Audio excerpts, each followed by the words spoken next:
Panginoon. Tayo po ay mag-aaral ng salita ng Diyos. Tumayo po tayo lahat. Muli. Yan. Sa pagbasa ng banal na kasulatan. Yan. We will read from the Bible sa Book of Ephesians. Basahin po natin yung ating devotion. No? Ephesians chapter 3, verse 8, verse 9, verse 10, verse 11, tsaka verse 12. So, 5 verse po yan. Basahin po natin sa Amplified, no? Ephesians chapter 3, verse 8 hanggang verse 12, Amplified po ito. Sabi po dito, "To me, though I am the very least of all the saints, God's people, this grace which is undeserved was graciously given to proclaim to the Gentiles the good news of the incomprehensible riches of Christ, that spiritual wealth which no one can fully understand, to make plain to everyone the plan of the mystery regarding the uniting of believing Jews and Gentiles into one body, which until now has kept hidden through the ages in the mind of God who created all things." Okay, so ito po yung tinatawag na hidden na misteryo, natatagong misteryo na lahat ng tao, okay, ay maging iisa lamang, ano po, sa Panginoong Diyos. Lahat po madala sa isang katawan ng ating Panginoong Diyos. Yun po tinutukoy dyan. Okay, verse 10. Okay? So now, through the church, the multifaceted wisdom of God in all its countless aspects might now be known,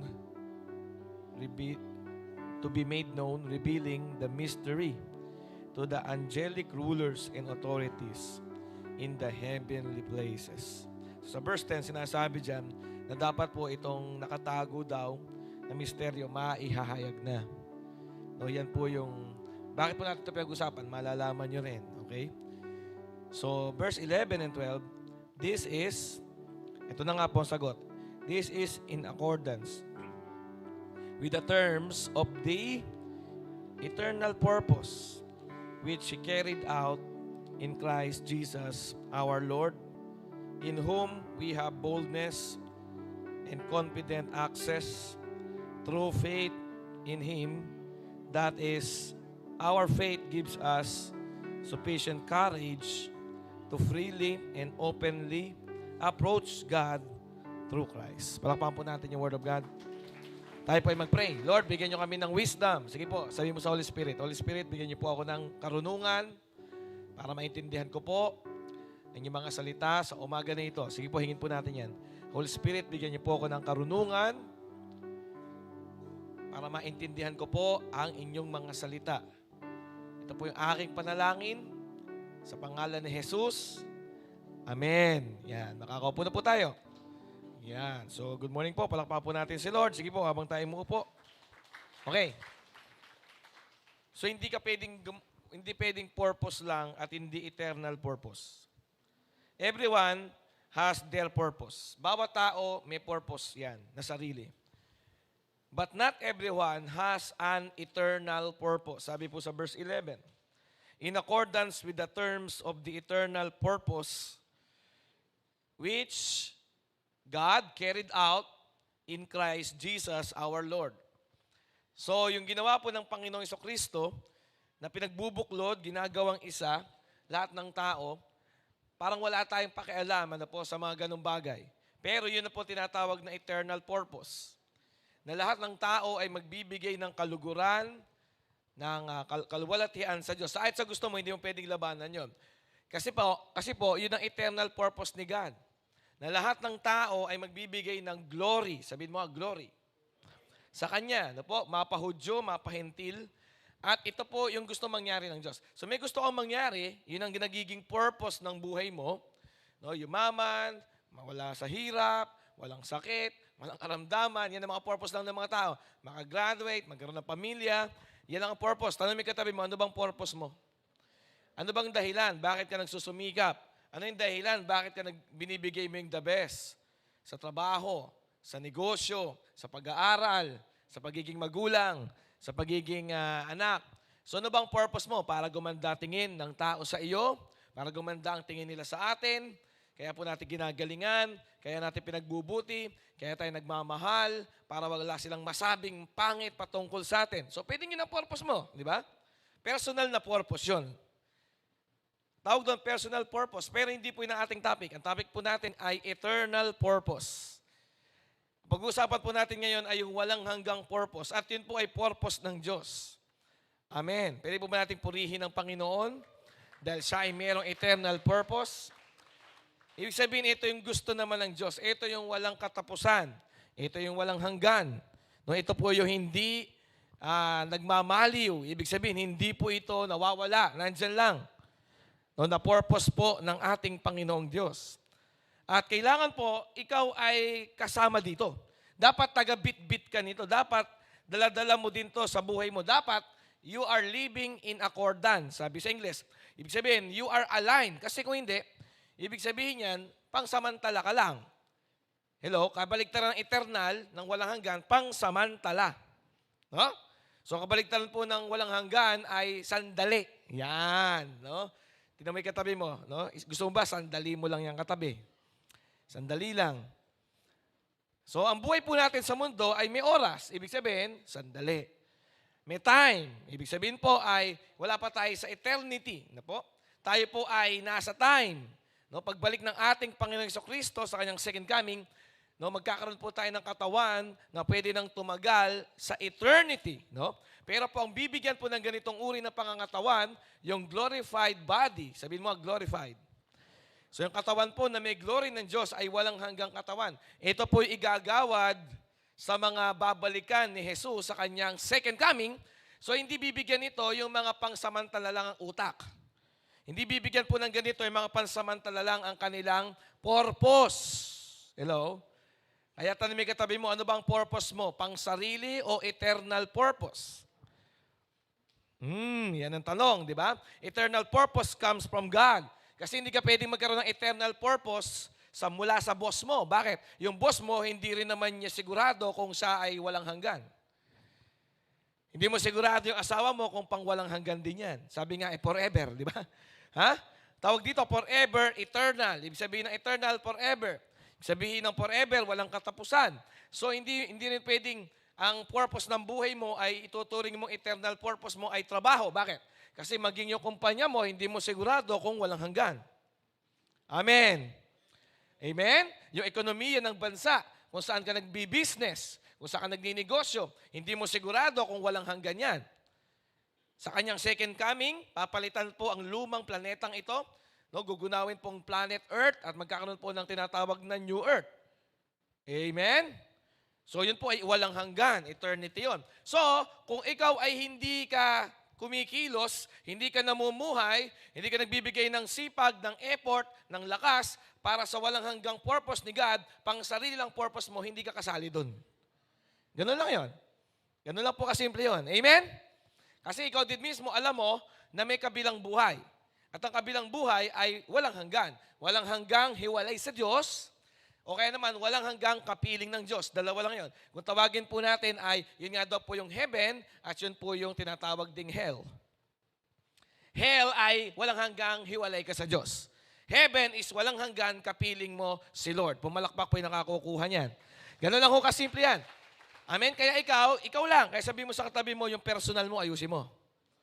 Ibig sabihin ng personal, hindi ako apektado sa katabi ko. Kung siya ayaw niya pumalakpak, ako pwede kong pumalakpak. Yun ibig sabihin ng personal. Amen? So pag ikaw, lagi kang, hindi mo pa naintindihan yung personal na pagmamature sa iyong sarili. Personal na pag-atupag mo sa sarili mo para ikaw ay mag-next level. Pag hindi mo pa nakikita ang personal yon, may sinisisi ka pa.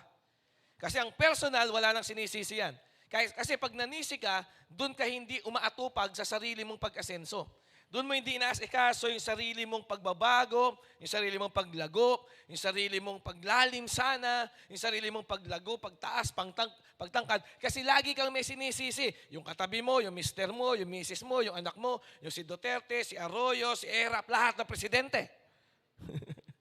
Yun na may kasalanan kung bakit ka hindi umaasenso. Pero totoo, dapat wala kang ibang sisisin. Dapat atupagin mo yung sarili mo. Ako magbabago, ako magpapakumbaba, ako magdadagdag ng sipag, ako mag-aaral, magdadagdag ako ng sarili kong oras sa pagbabasa ng Bible, ako mismo magpe-pray. Amen. Personal. Dapat personal po ang pagkaunawa mo dito sa purpose na to.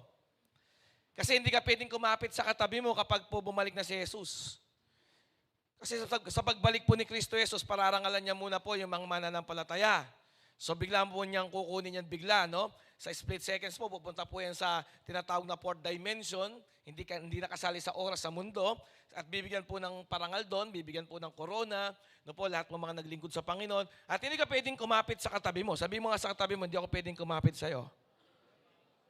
Kanya-kanya. Sabi mo sa katabi mo, kanya-kanya, sarili-sarili yan. Amen. Kaya sabi mo sa katabi mo, sa ngayon, sabi mo sa kanya, sa ngayon, bahala ka muna sa sarili mo, no? Kaya nakita mo, isang mensahe, 100 nakikinig, 100 epekto, 100 resulta, 100 pangyayari ang mangyayari. Pero isang mensahe lang pinapakinggan. Amen. Meron dito, titinu ka sa mensahe na ito. Meron dito, wala lang. Amen. Hello? Kaya nga di mahalaga yung pagpunta mo, mahalaga yung pag-uwi mo. Kasi lahat naman nagpunta na talagang may problema, may pagsubok. Pero hindi lahat uuwi na may solusyon. Sa mga problema, sa mga pagsubok, sa mga tanong. Ang uuwing may solusyon at may mga sagot sa mga tanong ay yung handa pong tangkilikin na mabuti yung mensahe na ibibigay sa kanya ng ating Panginoong Diyos. Kanya-kanya talaga eh. Amen? Amen? Tinan mo yung katabi mo, magpapayag ka ba? Magkamukha kayo ng mukha nung katabi mo? Kanya-kanya yan. Amen? Papayag ka ba? Pares kayo ng damit. Ha? Papayag ba kayo? Pares kayo ng magiging girlfriend? Naku, lalo hindi, di ba? Tama? Kasi kanya-kanya yan. No? Kaya nga kahit gaano mo kamahal yan, sabi mo sa katabi mo, mahal na mahal kita. Pero hindi kita maisasama. Bahala ka sa sarili mo. Amen? Amen? Nakukuha niyo po ba yun, mga kapatid? Kaya nga mahalaga, alam mo yung, kaya tinuturo ko to sa'yo, tulong ko na to. Amen? Kaya ikaw naman, tulong mo sa sarili mo, makinig ka. Pumalakpak po yung mga reading makinig at mag-receive. Okay? So, walang hanggan po ang purpose dapat. Kaya isipin mo, yung akin bang pinaglalaban, yan, purpose. Yung ba nagpapagising sa akin sa umaga, yung nagpapabangon sa akin sa higaan, ito ba ay walang hanggang dahilan o, ibig sabihin ng dahilan, purpose, layunin, ano? Ito ba ay walang hanggan o pang mundo lang to, pang Pilipinas lang to, pang planet Earth lang to, pang epelido ko lang makikinabang dito? Yun lang ba yun? Or yung aking buhay, ikakapit ko, isasakbit ko, ia-align ko, gagawin kong according, no, sa purpose, sa eternal purpose ni God. At ano eternal purpose ni God? Sabi nasa po natin, mabuklod, lahat ng tao makabalik sa Diyos. Mapahentil, mapahudyo, anumang lahi, ibig sabihin. Makabalik, maging kaisa muli ng Diyos Ama. Kaya nga binigay si Jesus, pangtubos, pambayad, panglinis. Para lahat ng gusto manumbalik sa Diyos, may nagbayad na kanilang pagbabalik sa Diyos. Palakpakan po natin ng Panginoon Kristo. Amen! Kasi hindi libre pagbalik sa Diyos eh. Ang pagbalik sa Diyos, kailangan may magbayad. Banalan Diyos, madumi ang tao. Para makabalik ang taong madumi sa Diyos na banal, may panglinis, may panghugas, mamahaling sabon.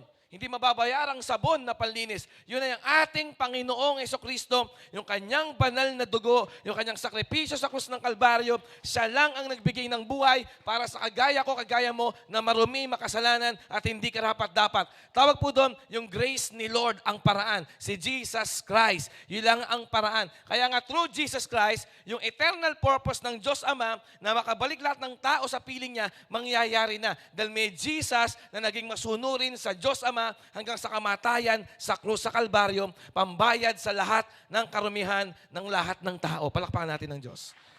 Hallelujah. Amen. Amen? So kung tinanggap mo itong kabutihan ng Diyos sa pamamagitan ni Jesus, kabutihan ng Diyos sa pamamagitan ni Jesus na kanyang bugtong na anak, ang ginawa ng Diyos, pinadala ang bugtong na anak niya, yung bugtong na anak niya walang bayad ng kasalanan, namatay sa krus ng Kalbaryo para sa mga makasalanan, pampalit, in replacement, substitute, para sa kagaya ko na marumi, para sa kagaya mo rin na marumi. Ang tawag po dito ay yung biyaya, yung grace, yung awa, yung pasensya, yung pag-ibig, yung loving kindness, yung napakasarap na pag-ibig ng Diyos na hindi malilirip ng isip. Amen! Na minahal ako ng Diyos, hindi dahil pogi ako. Amen! Amen! Minahal ako ng Diyos, hindi dahil matino ako, hindi ako matino. Amen. Minahal ako ng Diyos, doon ako'y makasalanan pa. So nung naintindihan ko yon, kusang nagresponde ang puso ko sa pag-ibig ng Diyos. Na-touch ako noon. Amen. Kaya nung binitawan ko lahat ng karumihan, kusang loob ko yung ginawa para sa Diyos. Hindi ako pinilit, hindi ako inutusan, hindi ako nilagyan ng rules ng simbahan. Kusang loob kong binitawan lahat ng pangit, lahat ng kasalanan na nagbibigay ng sakit pala sa Diyos. Kasi nakita ko, minahal ako ng Diyos, kaya sinasaktan ko pala ang Diyos sa pamamagitan ng mga kasalanan ko. At ang bugtong na anak pa niya, ang nilaan niya para linisin ako sa lahat ng kasalanan na yun, na hindi ako karapat dapat linisin. At ang tawag doon ay biyaya. Hindi ako karapat dapat tubusin, pero tinubos ako ng Diyos. Hindi ako dapat paglaanan ng buhay ng isang banal na bugtong na ng Diyos. Pero binigay niya yung sakos na Kalbaryo. Hindi ako dapat. Grace ang tawag doon. Hindi ako dapat, pero iginawad sa akin yun. Kaya nung tinanggap ko yun, kusa akong nagresponde na ialay ang buhay ko araw-araw mula ngayon, mula noong oras na yon, hanggang sa mamatay ako, para na yon sa glory ng Diyos. Hallelujah. Amen. Ganun ka ba? Ganun ang konsepto nun. Ganun ang konsepto nun. Na tunay kong pinaniwalaan. Sabihin mo nga maniwala ka. Kaso hindi mo ma-accept ang grace. Bagamat binigay ito ng walang kondisyon, walang kapalit. Ibinigay sa mga hindi karapat-dapat, undeserving. Sa mga marumi, binigay ang kalinisan. Amen? Sa mga may utang, binigay ang kayamanan. Hallelujah! Amen! Sa mga patay, binigay ang buhay na walang hanggan. Ay, palakpakan natin ng Diyos. Amen. Hallelujah. Come on, the best na palakpak para sa Panginoon Kristo. Siya yun eh. Amen? Di ba? Yung kaayusan, binigay sa magugulo. Di ba? Yung katinuan, binigay sa mga pasaway. Yun ang ginawa ng Diyos eh. No? Pero binigay. Pero hindi mo matatanggap. Hindi mo ma-accept kung hindi ka maniniwala na binigay nga. Kaya nga, you can only access this grace by faith. Pwede mo lang talagang ma-access yung faith. Pwede mo lang ma-access yung grace through faith. At ang faith ay binigay na rin po, embedded, kusa, built-in, nasa iyo na, nasa loob mo na kagad. Nung pinanganak ka, nilagyan ka na ng sukat ng faith. Nilagyan ka na ng dami, tamang dami ng faith. Ang Diyos ang naglagay nun. Nung pinanganak ka sa mundo, nakalimutan mo lahat na mahal ka pala ng Diyos, may ugnayan kayo ng Diyos, so walang hanggan. Bago ka pinanganak sa mundo, ganun ka ginawa ng Diyos. Amen? So nung pinanganak ka sa mundo, nakalimutan mo lahat dahil sa kasalanan, sa karumihan. Nung pinanganak ka, lumabas ka sa mundong ito nang walang kaalam-alam sa pag-ibig ng Diyos, sa ugnayan mo sa Diyos bago ka pa pinanganak. Bago ka pa pinanganak, may ugnayan na kayo ng Diyos. Jeremiah 1 verse 5 yan. Amen? God ordained you, set you apart. He has chosen you. He has formed you before you were in your mother's womb. Bago ka pa nasa sinapupunan na yung nanay, ang Diyos po talaga kilala ka na. So bago ka pinanganak, may ugnayan, may relasyon na kayo ng Diyos. Nakalimutan mo lang talaga lahat yun. Pero sa dami na nakalimutan mo, mayroong nilagay ang Diyos na hindi mawawala. A measure of faith. Romans 12 verse 3. Bawat isang tao, mayroong kapasidad talaga na maniwala. So hindi tanong kung kaya mong maniwala o hindi. Kaya mong maniwala talaga, permission. Ang tanong, gagamitin mo ba ang paniniwala na yon?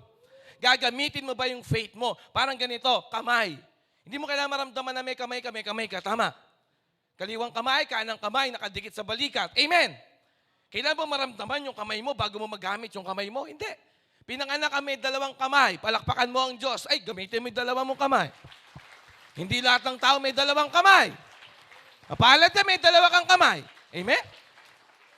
2 linggo tayong walang kuryente. Ngayon may kuryente tayo, appreciate natin yung kuryente. Gusto mo bago mo ma-appreciate, mawala muna? Di ba? So yung faith mo, nasukat, na dami ng faith, na nilagay na kagad sa'yo, embedded sa'yo, nilagay na sa'yo ng pinanganak ka nung sinilang ka. Sabi ng Diyos, pag pinanganak tong anak ko na to, pag pumasok to sa mundo, sa daigdig, pag lumabas to sa sinapupunan ng kanyang ina, makakalimutan nito na may ugnayan kami bago pa yung pangapanganakan niya.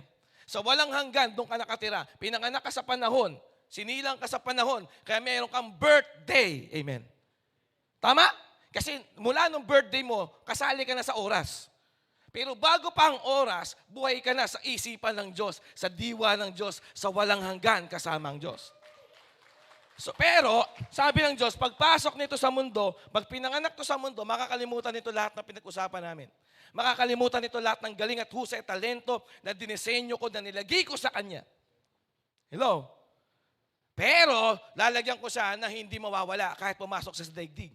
Yun ay sukat ng faith. Ay, palakpakan mo ang Diyos dahil may sukat ka ng faith. Romans 12, verse 3. Eternal. Kaya nga po, pag sinabing eternal, hindi lang future. Ibig sabihin na din eternal, maging yung past. Covered. Actually, tayo lang naman na may past. Ang Diyos wala namang past. Pero may tinatawag po tayo sa theology para malaman mo ang kaisipan ng Diyos kahit paano, kahit konti. Parang pinapaliwanag mo ang internet sa langgam. Tayo langgam, ang Diyos yung internet. Di maintindihan, tama? Pero somehow, para kahit konti, makita natin ang pananaw at kaisipan ng Diyos, perspektibo ng Diyos, meron tayo tinatawag na eternal past. Sabi mo, eternal past. Sabi na eternal past is, sa nakaraan sa walang hanggan. Diyos ko po. Paano nagkaroon ng nakaraan ang walang hanggan? Ang walang hanggan ay permis lang. Hello? Pero anyway, bago ka ipanganak, yun ang ibig sabihin nun. Kaya sabi mo sa katabi mo, bago ka pa ipanganak. Pinili ka, tinawag ka, dinisenyo ka, may husay, may galing, may talento na nilagay sa iyo ang Diyos. Amen? Amen? At hindi yun mababago ng kasalanan, hindi yun mababago ng pagkakamali, hindi yun mababago ng maling desisyon, hindi yun mababago ng stress, hindi yun mababago ng inggit, ng galit, ng sama ng loob, ng pait. Amen? Amen? At kasama doon yung sukat ng pananampalataya. Meron kang sukat may dami, ibig sabihin. May dami ka ng pananampalataya nilagay sa iyo ng Diyos. No? Tama ba yung verse ko? Romans 12, verse 3. Binigyan tayo ng Diyos ng measure of faith.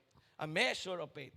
Okay, for by the grace given me, I say to every one of you, do not think of you yourself highly than you ought to think, but rather think of yourself with sober judgment in accordance with the faith God has distributed to each of you. Palakpakan natin ang Panginoon. So bakit kami faith? Nakita niyo ang grace ni Lord, bago pa ipanganak, nandiyan na. Covered, no? Kaya nga meron ka na agad measure of faith. So hindi mo pwedeng sabihin na hindi mo kayang maniwala. Hindi mo lang pinipiling maniwala. Pinipili mo talagang hindi maniwala. Kasi meron kang free will. May human free will ka. Yun ang problema sa'yo. Kasi hindi ka ginawang robot ng Diyos. Okay? Kaya nakita mo ang angel walang free will. Pag sinabi ng Diyos, impyerno na kayo. Kahit magsisi si Satanas, di na makakabalik sa langit. Tandaan mo si Satanas, dating Lucifer. Si Lucifer, bearer of light, worshipper. Pero wala silang free will. Ang sabi ng Diyos, hindi kayo mamimili, ako mamimili sa inyo. Sa impyerno kayo lahat. Yun ang sabi ng Diyos. Sa mga anghel na ito, ngayon fallen angels. Nakita niyo, wala silang free will. Ha? Basta kayo, tanggal na kayo. Magsisisi na po. Wala, hindi kayo pwede magsisi. Wala kayong karapatang, wala kayong free will. Hindi ko irerespeto gusto ninyo, yung sabi po ng Diyos sa mga anghel. Kaya nga po ang tao, nilikha ng Diyos na mas mataas ng bahagya sa anghel. Kasi ang tao, may free will. Nirerespeto ng Diyos yung gusto mo. Gusto mong ayaw maniwala? Yan, permis yan. Gusto mong ayaw mong maniwala? Gusto mong walang Diyos? Okay. Walang magagawa ang Diyos doon. Gusto mong maging malungkot? Malungkot ka, sige. Ganun ang Diyos. Gusto mo, wala ako sa piling mo? O, walang magagawa ang Diyos. Kasi nga, may free will ka. Ibig sabihin ng free will, nirerespeto ng Diyos yung gusto mo. Kahit ikakasama mo, yes. Kahit ikakasama mo, kahit maling diskarte. Kahit maling paraan. Diba? Sinabi na sa'yo, mas matanda siya sa'yo ng 3 years. Age doesn't matter. Mga ganun kayo, di ba? Ganyan tayo, di ba? Pag nagmahal ka, pag ginusto mo di ba? Pag ginusto mo, walang makakapigil dyan. Kahit ang Diyos di ba? Ayoko sa Diyos, o di ayaw mo sa Diyos. Walang magagawa ang Diyos. Pero kahit hindi ka karapat-dapat, kapag sinabi mong, Lord, kailangan kita. Hallelujah. Walang magagawa rin ng Diyos. Kahit dami mo pang karamihan, kasalanan, atraso, marami ka ginawang immoralidad na ginawa, pero sabi mo, Lord, ayusin mo ako. Walang magagawa ang Diyos. Kasi ginusto mo magpaayos sa Diyos. Kahit napakabanal niya, gumawa siya ng paraan. Binigyan niya kanyang bugtong na anak para ikaw na magnais na makabalik. Kahit hindi nakarapat, dapat makakabalik. Binigyan niya yung pambayad sa pagbalik mo. Amen! Bago ka pa mamalis. Uy, hallelujah. Praise God. Praise God. Amen? Woohoo! Hallelujah. Praise the Lord. Nakita mo sa palakpak pa lang, ikaw na masusunod Nakita niyo yun? Oo, pwede kang hindi pumalakpak kung ayaw mo, di ba? Ganun si Lord, ganun sa'yo. Napunta ka ba sa impyerno pag di ka pumalakpak? Hindi pa. Baka. Tama ba? Amen?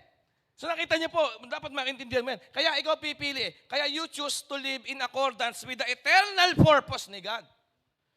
Kaya gusto ko, Lord, gusto ko mag-business. So pag nag-business ako, baka malayo ko sa'yo. Ganito na lang. Pag nag-business ako, i-connect ko sa eternal purpose mo. Yun! Naintindihan niyo? Amen? Lord, gusto ko rin love life. Gusto ko rin mag-asawa. Pero ayoko namang mahiwalay sa'yo dahil sa pagla-love life ko, pag-asawa ko. Ganito na lang, Lord. Yung pag-asawa ko, gagamitin ko sa eternal purpose mo. Amen. Magiging testimony ako, magiging patotoo kami. Amen. Magiging blessing kami, magiging inspirasyon kami. Amen. Nakaintindihan niyo po ba yun, mga kapatid? So, ganun po yung tinatawag na ang tunay na tumanggap ng grace. Natural po niya na di-discover sa sarili niya na gusto niyang i-offer yung kanyang life to glorify the giver of that grace. Natural yun. Natural po na kapag tinanggap mo yung biyaya, yung walang kondisyon na pag-ibig, walang kondisyon na pagtanggap, walang kondisyon na pagmamahal ng Diyos sa'yo. Amen? Kung tinanggap mo yun, natural lang sa'yo eh. Natural sa'yo na ialay mo yung buhay mo to glorify the giver of that grace. To glorify the giver of that grace. Everyone who got hit by His grace through Christ will live for His glory. This is His eternal purpose. At you can access this grace. Sabi nga po sa inyo, kahit may grace, libre, walang bayad, walang kondisyon, kahit di ka karapat-dapat, yun ang grace. Amen. Pero kung wala kang faith, you cannot access that grace. You cannot accept that grace. You cannot receive that grace. Because you can only have grace by faith. Amen?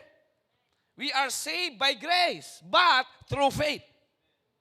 Sounds familiar kung alam niyo po yung Bible ninyo. Amen? We are saved by grace through faith. Amen? So yung faith mo, yun ang pinapalakas mo dapat. So may papalakasin ka na kasi lahat may faith. Walang taong walang kamay. Amen? Konti lang yung siguro, 1 in a million, 1 in a billion. No? Walang taong walang kamay. Parang ganun din yung faith. Pero yung faith, lahat talaga may faith. Kaya nga, it's up to you. Kung gagamitin mo o hindi. To believe or not to believe, it's your choice. It is a choice. It is a decision. It is your human will. It is your free will to believe or not to believe. To believe is an effort. Not to believe is also an effort. To believe is a decision. Not to believe is also a decision. Amen? Amen. May resulta yung pananampalataya mo at may resulta rin yung hindi mo pananampalataya. May resulta yung paniniwala natin. May resulta rin yung hindi natin paniniwala sa Diyos. May resulta parehas. Alam mo na. Alam mo na kung niresulta pag naniwala ka. Alam mo na resulta pag hindi ka naniniwala. Kaya ang prayer mo, Lord, help me to believe. Yan. Help me to strengthen my faith. Maging matibay yung aking pananampalataya. Kaya ang pampatibay ng pananampalataya ay secret place. Sabi mo, secret place. Secret place with God. Your devotion time with God. Your quiet time with God. Genesis 18, nakita po yung buhay ni Abraham. Tinuro ko po ito sa farm. At patay ko na tinuturo sa inyo, the great trees of Mamre. Si Abraham po, the father of our faith, siya po yung unang nanampalataya sa Diyos, na nagdala sa kanya ng righteousness yung kanyang pananampalataya. Sa chapter 18 po ng Genesis, makita po natin yung buhay ni Abraham. Siya po ay may quiet time with God at ang kanyang tambayan sa kasamang Diyos ay yung great trees of Mamre. Sabi mo, great trees of Mamre. Okay, Genesis chapter 18. So ito po yung number 1, no? A personal, number 2 na pala ako. Hindi nyo pa si number 2 na ako, di ba? Pangalawang section na po ito na ating mensahe. So yung una kong section ay purpose versus eternal purpose. Personal purpose versus eternal purpose. Yun yung unang section. Then pangalawang section is personal. That's how you develop your faith. Then pag maayos ka sa personal, sabi mo ulit personal. Personal to marital, then to ministerial. Ganun po yung buhay ng isang taong merong oras sa Diyos, pinapalakas yung faith niya, the father of faith si Abraham. No, personal po niya, dinidevelop niya. Meron siyang great trees of Mamre. Sabi mo, great trees of Mamre. Okay, sa inyo po, sa bahay ninyo, dapat meron kayong lugar na talagang doon kayo ni Lord. Doon ka nagro-grow. Doon mo nilalabanan yung mga demonyo mo. Amen. Doon ka lumuluhod. Amen. No? Doon ka nananalangin, doon ka umiiyak, doon ka lumuluha. Amen. Doon ka sumasaya, doon ka ngumingiti mag-isa. Amen? Nakulit yung alarm ko eh. So meron kang great risk of Mamre. So mula doon, tandaan niyo po personal, marital, yung misis mo, then ministerial. Tatlo yung ganun Sabihin, ganun, dun, ministerial, kasunod doon, business. Actually, 5 talaga yan. Personal, then marital, then yung family mo kung may anak ka na, then yung ministerial mo kung may disciples ka na, then yung business mo pag may business ka na. Sa Glory City po yung ganun. Amen? Palapakan natin ng Panginoon. Amen? Hallelujah. Kasi yung business ko, gusto ko naka-align sa aking eternal purpose. Ibig sabihin, ang business ko is spiritual. Sabi mo, ang business ko is spiritual din. So, hindi lang puro pera yan. Amen? At kung magkaka-business ka man, dapat ganun. Spiritual yon. Meron kang purpose. Amen? Meron kang purpose. Hindi lang basta personal purpose. Meron kang eternal purpose. Then, ang eternal purpose po na yun, syempre, nakita niyo po, kakakibat mo dito talaga, syempre, naintindihan mo talaga. Dinadala mo yung mga tao sa Diyos, pero kailangan ikaw mismo malinaw sa'yo. Na ako mismo talaga, lumalago yung aking faith. Ako mismo, I am saved by grace through faith. I am saved mula sa impyerno, sa paghihirap, pagkawasak ng pamilya, wasak na future. I am saved, amen? By grace, amen? Through faith. At ang faith ko, pinapatibay ko, yung walk with God ko yan, pinapatibay ko yan on a personal level. Meron akong great race of Mamre. Si Abraham po ganyan. Genesis chapter 18 verse 1, the Lord appeared to Abraham. Nakita niyo po yan. The Lord appeared to Abraham near the great race of Mamre. Kaya po sa panahon po natin, dapat may ganyan kang place kung saan the Lord can appear to you. Pwede mo magpakita ang Diyos sa'yo. Ngayon, sa mga panahon na to, kung wala kang great race of Mamre, that is your devotional time, that is your secret place, that is yung kayong dalawa ni Lord. Sometimes, hindi lang siya basta place. Kasi pag place, di ka pwedeng umalis. Pwede po yan na talagang state of mind, state of being, state of understanding, state of awareness, state of consciousness mo yan. Your great race of Mamre, where any time of the day, God can speak to you. Yan, hallelujah. Any time of the day, God can send you impulse of direction, impulse of instruction. Amen. Amen? Any time of the day, pwede kang tapikin ng Diyos, anak, ganito gawin natin. Any time of the day. Amen? Pero nagsisimula muna yan sa discipline. Nagbabasa ka ng Bible, araw-araw muna, ganun muna. Sa una, wala ka maririnig kagad. Sa una, wala ka mararamdaman ng udyok ng spirito. Sa una, wala ka mararamdaman tapik sa balikat. Dito tayo, anak, mula sa Diyos. Kasi nga, kailangan establish mo muna yung discipline. You must read your Bible daily muna. Amen? Amen? Kailangan tanggalin mo muna yung mga secular music. Tanggalin mo muna yung musika ng mundo na ito sa buhay mo, sa isip mo, sa tenga mo. Bakit? Kasi pamatay yun, hindi na sumisira eh. Amen? Dapat yung maghapon mo, talagang sumasamba ka sa Panginoon. Sasanayin mo muna yung ganun, yung sarili mo. After magkaroon ka ng tunay na matinding encounter, usually sa Diyos. Amen? Amen. Sino po dito nakaka-relate kayo can testify? Mula nung nag-encounter ka, nawalan ka na ng panlasa sa mga secular music. Kasi bakit? Ang pinapakinggan mo na ngayon ang mga awit na para sa Diyos. Kasi bahagi nun yung all the time, all time that you are awake, meron ka talagang consciousness of God. Amen? The abiding presence of God all throughout the day. Meron kang awareness that God is with you, hindi lang nung araw, nung oras na unang oras ng maghapon na nagbasa ka ng Bible, na nagpray ka. Actually, kahit tanghali, kahit hapon, kahit gabi. Amen. Intindihan niyo po ba ako, mga kapatid? Hello? Nandiyan po ba kayo? So personal, ibig sabihin, hindi na naman dama yung katabi mo. Sabi mo sa katabi mo, hindi dama yung katabi mo. Sa mag-asawa, kahit nga luko-luko yung asawa mo, okay lang eh. Basta ikaw, personal ka nagde-develop. Sabi nga po sa Ephesians yan, di ba? Maliligtas ang isang asawang lalaking may toyo kapag yung asawang babae patuloy sa pananampalataya niya sa Diyos. Nagpatuloy siya sa pagsaserve sa Diyos. Amen? Amen? Kasi nga personal development yan, kanya-kanya yan. Amen? Personal, sabi mo nga personal. Personal development. So Abraham developed a lifestyle. At nakita ko po dito, dumating ang Diyos, nagparanas ang Diyos sa kanya, no? Sa kanya pong ganitong routine na ginawa sa kanyang buhay. Na po? Verse 2, Abraham looked up and saw 3 men standing nearby. So may nakita po si Abraham na 3 persona. Yan po ang Diyos, God Father, God the Son, God the Holy Spirit. No, verse 2 yan. Abraham looked up and saw 3 men standing nearby. When he saw them, he hurried from the entrance of his tent and met them and bowed low to the ground. Nag-worship siya. Nakita niyo po, pag nagparanas ang Diyos ng mas makapal na presensya, Dapat handa ka sa gagawin mo. Dapat alam mo ang gagawin mo. Amen. Hindi ka magmamataas. Hindi ka magiging pamilyar. Dapat alam mong gawing special yung oras na special na. Hallelujah. Pag nangyari yung hindi mo ina-expect, kasi yun ang iniintay natin, yung unexpected.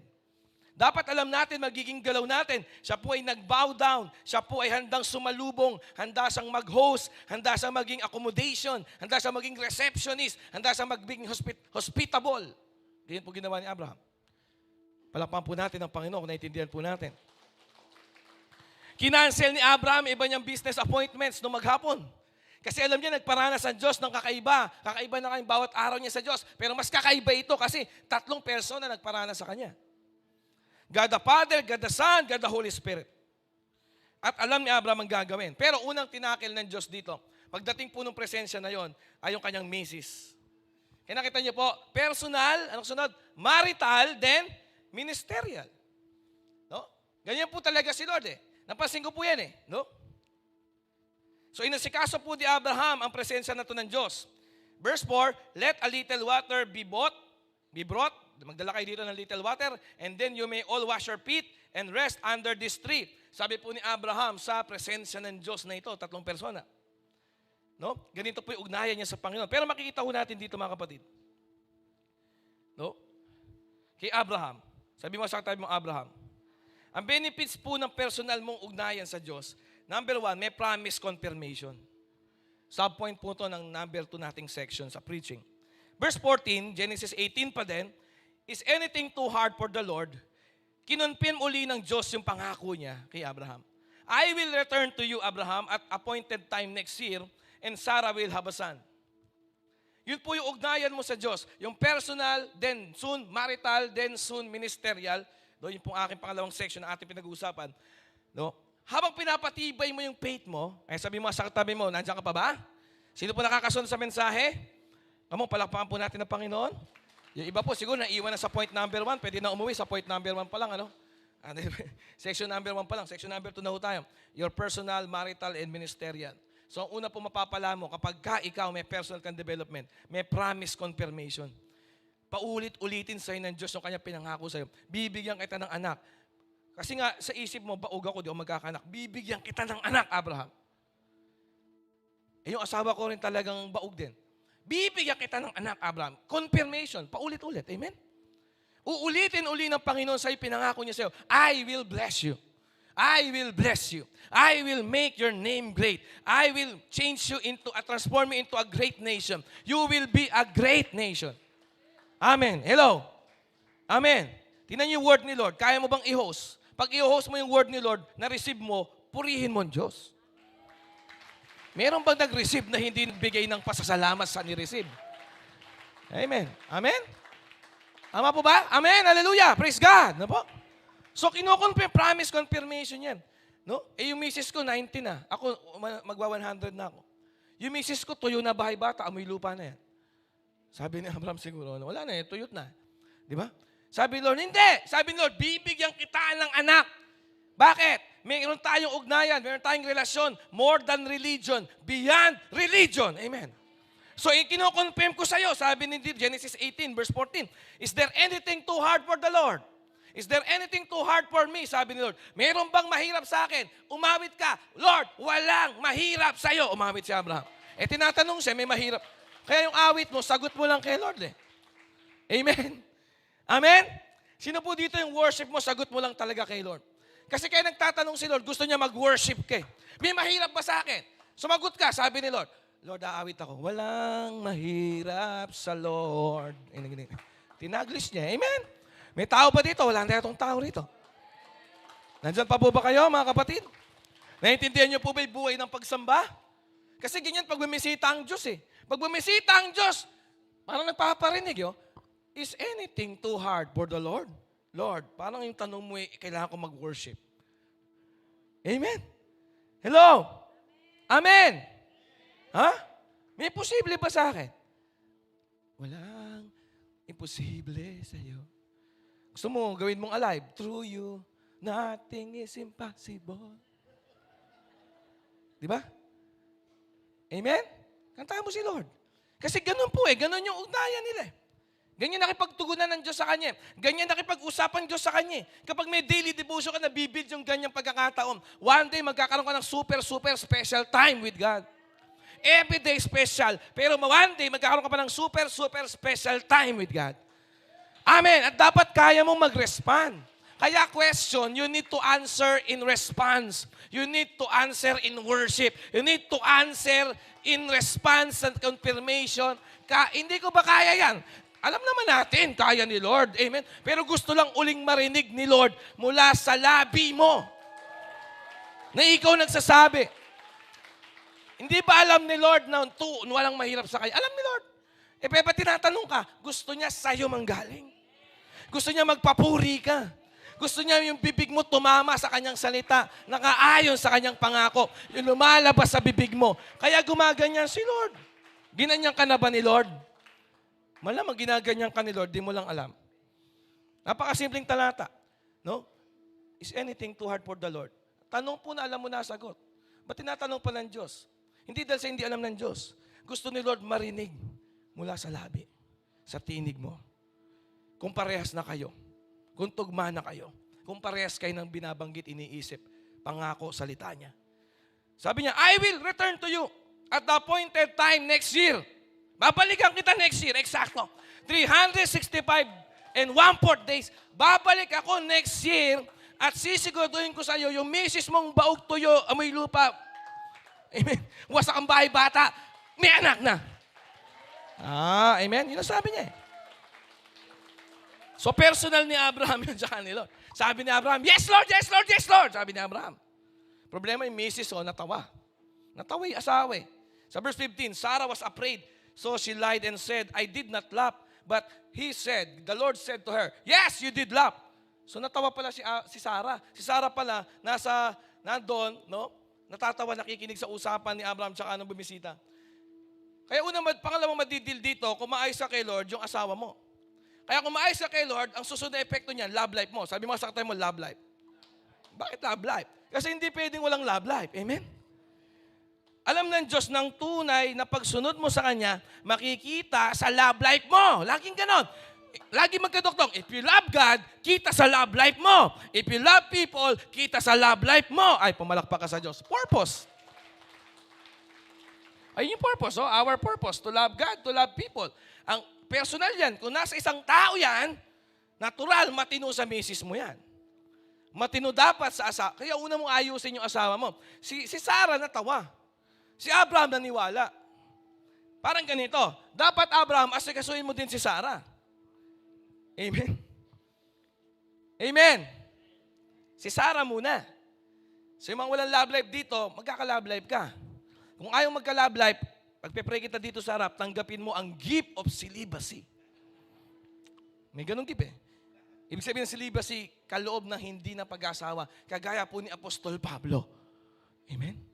So lahat na mag-aasawa, taas kamay. O yan, lahat pala. Hindi nakataas kamay, may asawa na yan. Amen? Kung may asawa ka na, huwag ka magtaas ng kamay. Tapos na ang oras mo.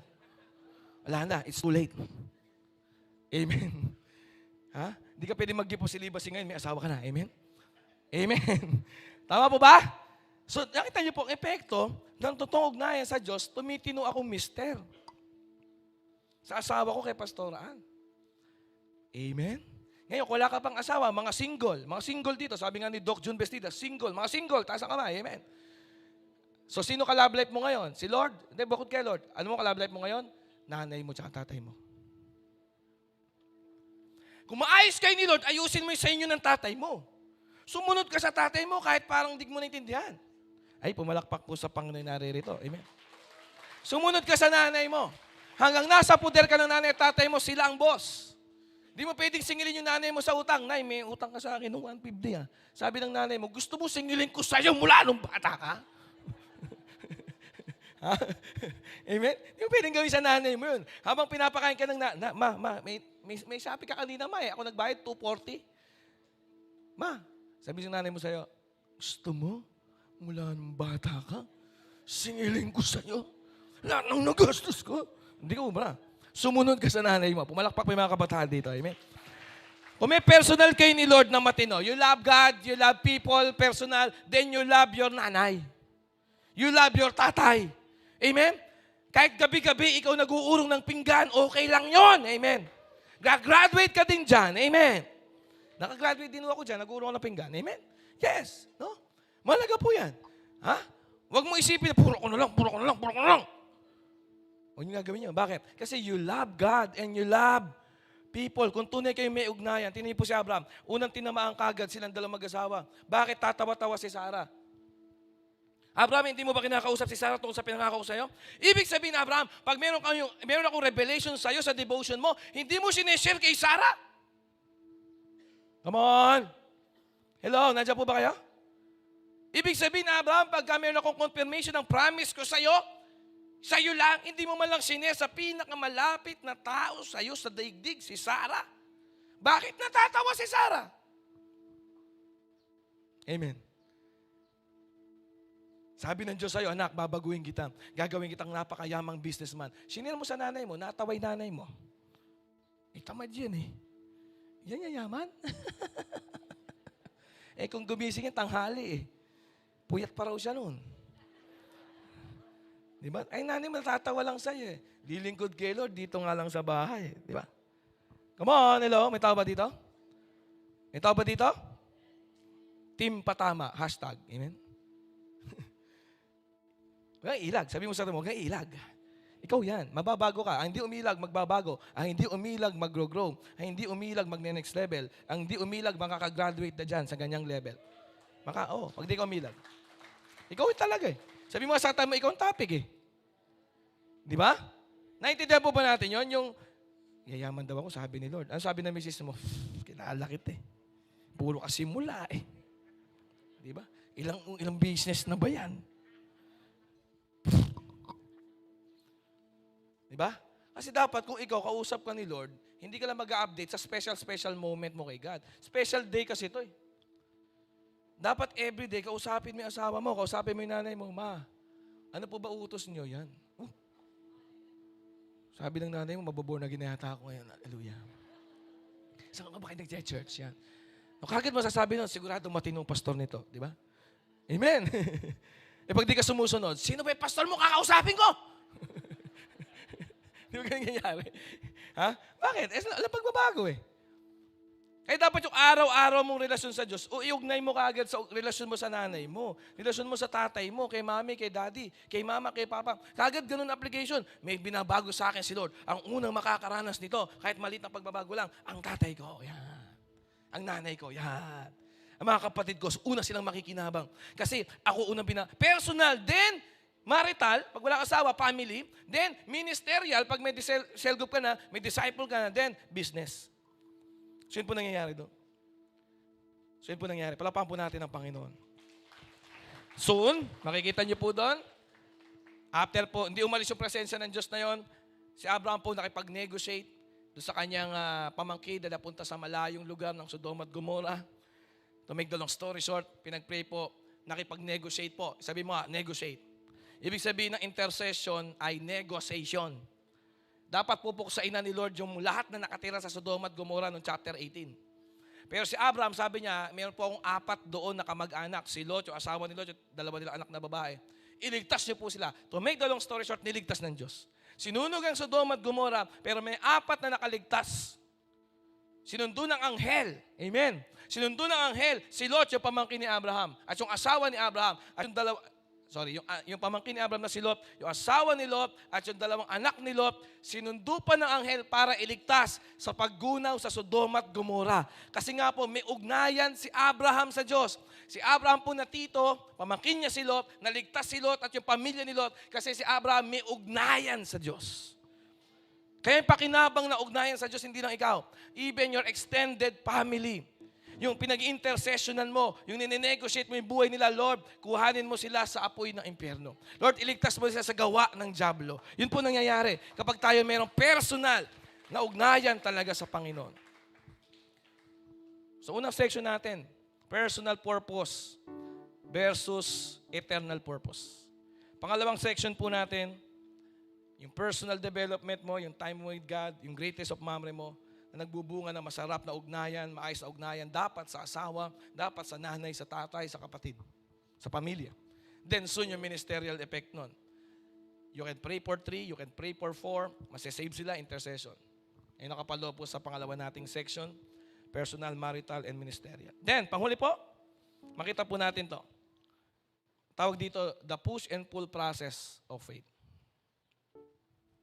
The push and pull of the process of faith. Ito yung proseso ng faith. Sabihin ng process, umaandar yan. Sabihin yan, araw-araw yan. Sabihin yan, merong, hindi lang paglinggo yan. Sino po dito naniniwala ka, or ang buhay mo na ngayon sa pananampalataya, hindi lang pang Sunday. Monday to Saturday, nakakalimutan mo si Lord. Tapos Sunday, kailangan mag-preach si Pastor Jam ng 30 minutes para maayos lahat ng ginawa mong mali nung Lunes hanggang Sabado. Diyos ko po. Di ba? Ganun nangyayari sa mga pastor eh. No? Ang mga tao ng Diyos, ang mga tupan ng Diyos, ang mga disciple, Monday to Saturday, mamumuhay ng pangsarili, makasarili, selfish. Tapos pagdating ng linggo, dadating ng late, uwi ng maaga. Yung 1 hour preaching, ginagawang 30 minutes, di ba? At dapat sa loob ng 30 minutes na yun na binibigay mo sa pastor mo, dapat magawa na lahat ng pastor mo doon. Counseling, discipleship, fellowship, patatawanin ka, paluluhain ka, may revelation naman. Diyos ko po. Naintindihan niyo ako? Kasi nga hindi pa process. Sabi mo sa katabi mo, dapat process. Ibig sabihin ng process, every day, every night. Every hour, every minute. Ibig sabihin ng process, umiikot talaga, tuloy-tuloy. At ang process po na ito, tandaan nyo, push and pull. Ngayon, baka napupush ka sa tamang direksyon. Napupush ka talaga na mag-lead. Napupush ka talaga na mag-devotion. Na motivate ka. Motivation ang pushing. Pero hindi lang puro push, merong pull. Yung pull po, hinahata ka pabalik. Tinatago ka uli sa loob. Pull. Sabi ng pull, pinupull back ka, pinupull out ka. Pinupull off ka, di ba? Ang paglago mo, hindi lang puro push, hindi lang puro positive. Sometimes, merong negative. Pinapakita sa iyo yung pangit, pinapakita sa iyo yung masakit mong galaw, pangit mong galaw, masakit mong sinasabi. Sinasabi sa iyo yung mga wrongs mo sa buhay, wrong grammar, wrong spelling, wrong ways of saying words. The wrong things in the way that you speak, sasabihin sa iyo yan. Sometimes, tawag dyan, parang pinupul, di pala parang, pinupul back ka talaga. Halika, mag-usap tayo, sasabihin ko sa iyo mali mo. Pull, pinupul back ka, binabalik ka sa loob. Kasi ganun yung process ng faith, no? Sometimes nakikita ko yung mga tao sa Facebook ko, no?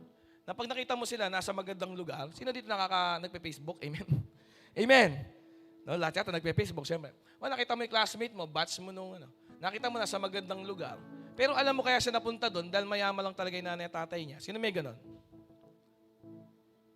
Ako di ako na-amaze sa ganon. Ano ba di ako na-amaze? Hindi ako namamangha sa buhay ng mga ganon tao. Oo, nasa Amerika. Pero na-realize ko kasi, kahit di ako na-amaze sa kanila kasi nandun sila nang wala silang ginawa. Nandun sila nang wala silang dinaanang proseso.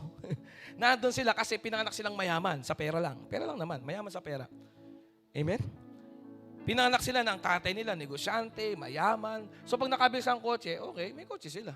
Pero alam ko naman, di naman nagsumikap yon. Hindi galing sa wala yon. Hindi nagsimula sa zero yon. Wala akong matututunan sa ganong tao. Palakpakan niyo si Lord kung sang-ayon kayo sa akin.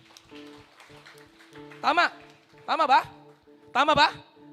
Mas may matututunan ako sa isang tao na kahit wala man siyang Ferrari na bigay ng tatay niya, meron man lang siyang biyos, masahanga ako sa merong biyos na dating walang-wala. Pero dahil nagsumikap, nagtrabaho, nagsimula sa zero, nagsimula sa wala, dumaan sa proseso, araw-araw, gabi-gabi, 3 taon, 4 na taon, 5 taon, pagtungtong na ika-8 taon, nakabili siya ng biyos. Masahanga ako sa may biyos na yon kaysa sa may Ferrari na bigay lang ng tatay. Hello? Bakit? Proseso. Kasi ako rin eh. Ako rin may sinisimulan ako nang wala akong kakampi. Ako rin may sinisimulan ako dito na walang naniniwala sa aking bangko. May sinisimulan ako dito na wala akong kasama at walang naniniwala sa akin. At may mas matututunan ako dun sa nagkabiyos lang na galing sa wala kaysa dun sa may Ferrari na bigay lang ng ama niya. It is the process. Na-realize nyo ba yan? Mas makikinig ako at mas susundan ko siya at mas ipapaalaw ko siya at mas may bigat sa akin yung post niya, quotations niya sa Facebook, whatever. Tama ba? Sino po dito na ikaw kasi naiinggit ka doon sa mga taong pinanganak lang na ganun, walang pinagdaan ng hirap. Kino-compare mo yung ikaw doon, mag-isip ka, laliman mo. Kaya sabi mo, saktan mo, laliman mo kasi. Kaya ka nasasaktan, mababaw ka.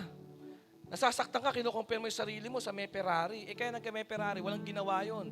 Nagbulakbol nga lang yun, nagbabae lang yun eh. Di ba? Nang lalaki lang yun eh. Binigyan, mayaman lang talaga, tatay lang nun, lolo lang nun. Lolo lang nun may kaya, binigyan lang siya. Wala kang matututunan doon. At masasaktan ka lang to, ikukumpara mo yung buhay mo sa ganun. Maghanap ka na lang na mayroong second hand na bios. Pero alam mo, nagsimula sa wala. Doon ka may mas matututunan. Tama ba? Amen. Amen? Tawag doon, proseso. Ganun ang faith. Faith, mayroong push and pull. The pull of faith. May hatak. Akala mo minsan puro tulak. Tulak ka sa magandang lugar. Pinupush ka, ina-encourage ka, minamotivate ka, gawin mo itong magagandang bagay na ito. Ha? Try mo mag-business. Yan, pinupush ka. By faith, mag-business ka galing sa... Push yan eh. Pero sometimes, kailangan ka ng hatak. Huwag ka muna mag-business. Mag-aral ka muna. Faith pa rin yun. Amen. Amen? Tama ba? Faith pa rin yun. Minsan ipupush ka o mag-invite ka ng 3 kaagad. Push yan eh. Pero sometimes, ipupull back ka. Halika, mag-encounter ka muna. Mag-encounter ka muna. Kailang muna ni Lord. Ayusin muna natin yung araw-araw mo munang pagdi-devotion. Di ba? Amen. Naintindihan niyo po ako? Hatak. Hindi puro tulak. Sawa na tayo sa tulak eh. Sino po dito may kaibigan kang tulak? Amen. Tulak sa bagandang buhay. Maganda, malaga yun. So may tulak ka na. Sabi mo sa akin, mayroon ka na bang tulak? May taga-tulak ka na, in short. May pusher ka na. Pero ito, baka wala ka pa nito. Dapat meron kang puller. May tagahatak ka. Na yan, sasabihin nga, halika, balik ka muna sa secret place. Halika, balik ka muna sa great trees of Mamre mo. Tago ka muna. Amen? Halika muna sa secret place. Huwag ka muna lumantad. Secret place muna. Amen? Ayusin muna natin yung private life mo bago ka doon sa public ministry. Amen? Tingnan muna natin yung ikaw, yung ugali mo, yung asal mo na wala nakakapansin. Hatak, pabalik muna. Pull back. At sometimes, yun ang ayaw natin. Feeling natin, hinaharangan tayo. Feeling natin, ayaw tayo magtagumpay. Hindi totoo yun. Kailangan mo yun. Huwag ka muna lumantad. Ha? Kailangan mo na sa'yo hatak, pabalik muna. Pull back. Sometimes to move forward, you must be pulled back to the camp, to the base camp. Ha? Sa secret place. Doon ka muna, magtago ka muna doon. Balik ka muna sa worship, personal worship. Balik ka muna sa personal discipleship mo sa leader mo. Makinig ka muna uli sa leader mo. Amen. Baka sumusobra na yung galing mo dyan sa labas. Dito ka muna sa loob. Wawasakin ka dyan sa labas na sarili mong yabang. Amen. Amen. Yun po mahalaga sa faith. Kasama po sa pullback na to, yung crashing stage of development. Sabi mo, crashing stage. Hindi mo pwedeng alisin ang pagbasag para sa pagiging pagpapala mo sa iba. Hindi ka pwedeng hindi babasagin kung gusto mo lumabas ang bango. Para lumabas ang bango, babasagin ang sisidlan. Crashing stage of development. Amen? Handa ba kayo sa basag? Gusto natin buo. Lord, kala ko ba? Hindi. Sabi ni Lord, mas aalingasaw ang bango mo kapag binasag ang sisidlan. So, basag muna. Faith pa rin yun, mga kapatid. Sabi po dito, no? Matthew 13:27. Tingnan niyo po to. May pumunta, kaya't pumunta ang mga utusan, ano po, sa may-ari ng bukid at nagtanong, isa po itong talinghaga ni Jesus. Sabi mo talinghaga. Sabi talinghaga is palaisipan. So hindi ka pwedeng makakuha ng pagkaunawa na hindi ka mag-iisip. Kaya palaisipan, kailangan mong isipin para maunawaan mo to. Okay? So sabi po dito, no? Sabi po nung utusan, okay? Hindi po ba mabuting binhi lamang ang hinasik ninyo sa bukid? Bakit? May damo ngayon. Sabi po nung utusan sa may-ari. No? Ha? Di ba, sir? Kayo may-ari, no? Master kayo ng pagtatanim, ha? Di ba, sir, ang hinasik nyo lang mabuting binhi, sir?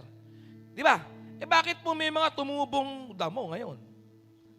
Verse 28, sumagot siya, isang kaaway ang may kagagawan nito. Ayan. So kagagawan pala ng kaaway yan. Tinanong siya ng utusan. So sir, kaya pala may damo dyan, kaaway pala po pala, no sir? Yes, sabi nga nung master, kaaway ang may kagagawan yan. So nagsumagot uli yung utusan. Sabi niya, sir, bubunutin na ba namin? Tatanggalin namin damo. Tanggalin namin damo kasi sabay tumubo ng mga tinanim ninyong binhi. Kasabay kasing tumubo ng magaganda ninyong hinasik na binhi. Alam niyo po, tumugon po yung yung may-ari, yung master. Sabi niya, wag! Baka mabunot pati ang mga trigo. Huwag niyo alisin yung pangit. Kasi pag tinanggal niyo yung pangit, baka madamay pati yung maganda. Naintindihan niyo ba yun? Nakukuha niyo ba? Sino po dito may mga pagsubok, may mga problema, may trials, may troubles, may testing? Trials, testing, troubles are always part of the training. Part ng training yun. Huwag kang umibas doon. So, hindi mo pwedeng tanggalin. Pag tinanggal mo yung pangit sa nangyayari, pati yung maganda matatanggal. Ay, ayoko na sa asawa ko na ganito. O ganito kasi yan. Tanggal pati asawa mo. Gusto mo tanggalin natin asawa mo. Parang ganyan. Di ba? Parang ganyan yan eh. No? Ang hirap naman talaga pag sabay-sabay. May labada, may negosyo, no? May ministry, may cell group, may prayer, may church. Ano gusto mo? Tanggalin natin yung cell group. Ano gusto mo? Tanggalin natin yung labada. Sunugin natin lahat ng damit mo. Gusto mo, tanggalin natin yung negosyo. Palugi ka. Ganun ba? Hindi.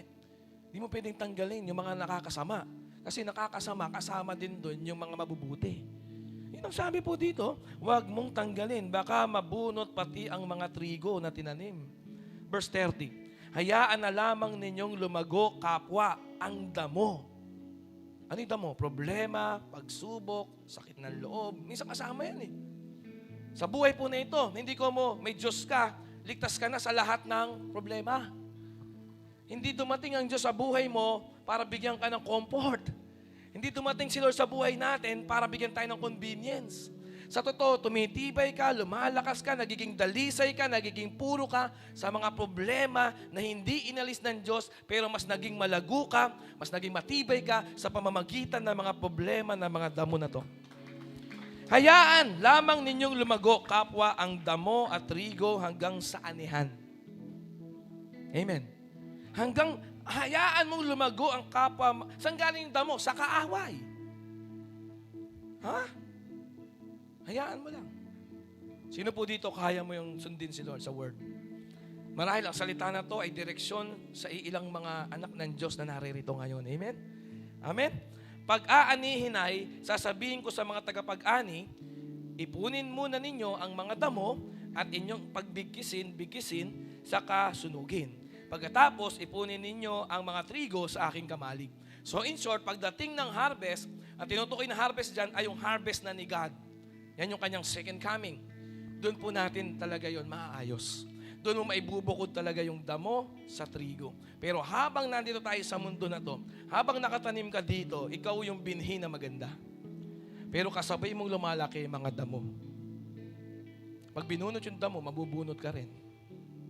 Ganun talaga. Amen? Sino po dito, kaya mo magtiwala? Hindi dun sa damo, hindi dun sa kutusan, hindi rin nga sa binhi ka may tiwala. May tiwala ka sa kamay ng may-ari. Amen. Kumain na po tayo lahat. Yan po, process yan. Di mo pwede, yan na mas madalas ninyo nararanasan araw-araw.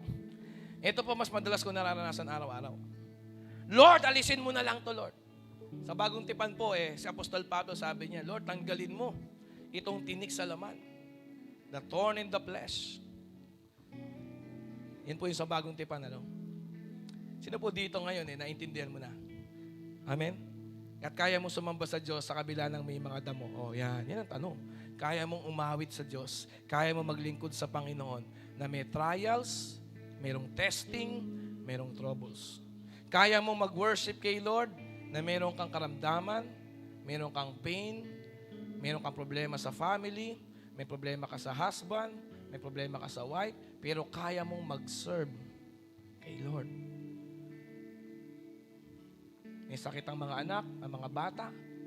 May malubhang sakit yung mga mahal mo sa buhay. Pero kaya mo pa rin magpatuloy na maglingkod magpuri, umawit, sumamba, magtaas ng kamay, maging masaya, ngumiti by faith, maging all out pa rin. At hindi ibig sabihin na may God, puro comfort na. Hindi ibig sabihin na may God, puro convenience na. At ang prinsipyo ni Lord sa buhay na ito, ganun. Sa great harvest, hinahayaan ni Lord na lumaki rin yung damo kasama ng binhi na maganda. Yung trigo na tinatawag, yung magandang halaman. Kasama yan. Amen? Kaya ka nahihirapan, nilalabanan mo yung paraan ng Diyos eh. Kaya ka nahihirapan talaga, ginagawa mong argumento laban sa Diyos, yung paraan niya. Ito nga ang paraan niya eh. Amen? Lord, binigyan mo ako ng pamilya, bakit ganito? Lord, binigyan mo ako ng 4 na anak, parang bigat. Di ba? Mamunting ng ganun. Yun talaga ang paraan ng Diyos para ilabas ang galing, ang husay, ang kakayahan, ang tunay na pag-ibig mula sa iyo, ang tunay na pasensya mula sa iyo, ang tunay na tiwala na mula sa iyo, ang tunay na pag-asa mo sa salita ng Diyos, doon lumalabas.